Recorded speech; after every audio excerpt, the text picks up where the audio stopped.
He's half nature, half human.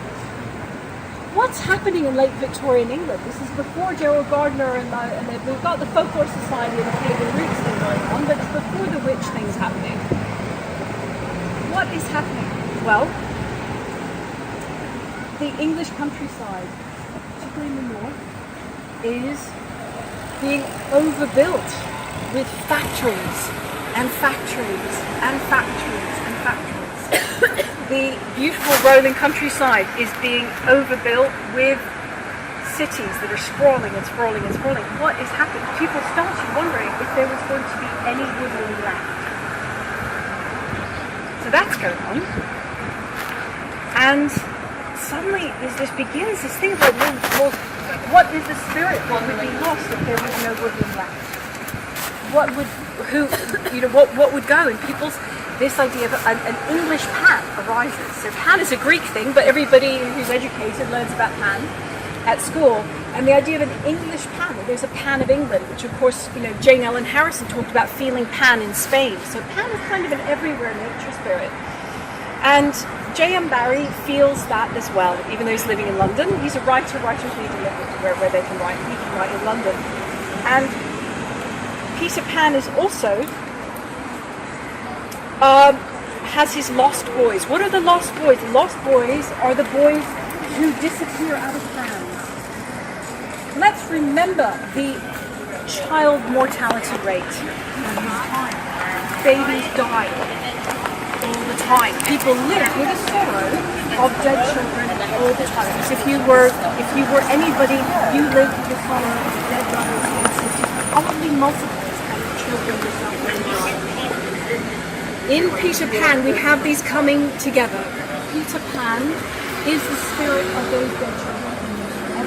He lives in nature, and he's a child. He's always a child. He's that free part of every boy that gets crushed when he has to live with the sorrow of his dead baby brothers and sisters. He's the one who survives.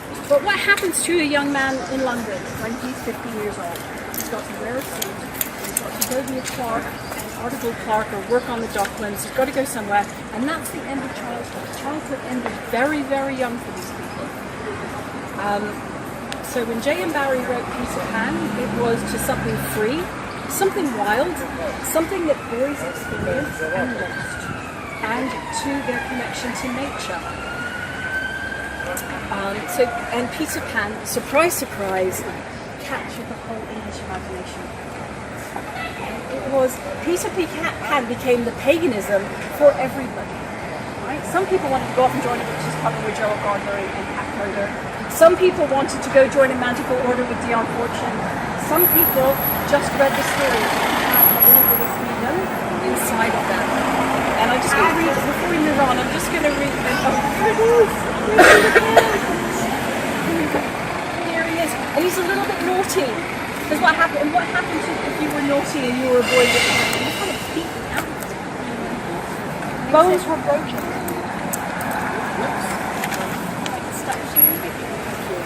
Yeah. There's a statue of Kettler Gardens. He didn't like it. He said it wasn't devil. Oh, well, this one definitely has enough devil in him. Yeah, there he is. And this, I'm going to read you two little quotes just to capture it a little bit. Somebody says to Peter, a little boy says to Peter, Peter Pan, who and what are you? He says, he ventures to say, after a few moments, Peter says, I'm youth, I'm joy, I'm a little bird that has broken out of the egg. If you shut your eyes and are a lucky person, you may see at times a shapeless pool of lovely pale colours suspended in darkness. Then, if you squeeze your eyes even tighter, the pool begins to take shape and the colours become so vivid that with another squeeze they must go on fire. This is who I am. So there he is, Peter Pan came to birth.